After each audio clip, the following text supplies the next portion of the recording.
Međunarodni dan žena internacionalni je praznik kojim se slave ekonomska, politička i društvena dostignuća žena.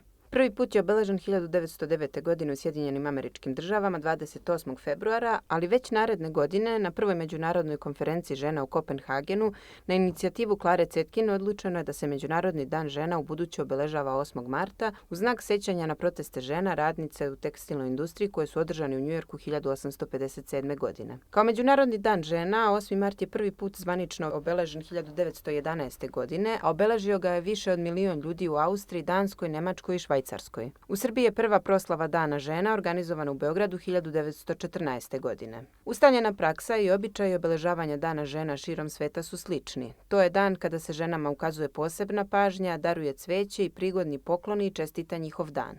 Ipak, Dan žena je mnogo više od toga. Priznanje svim osobama ženskog pola za njihova društvena, naučna, politička, stvaralačka, sportska i sva druga lična postignuća i podrška da svojim delanjem još više učine na unapređenju ženskih prava i borbi za potpunu ravnopravnost.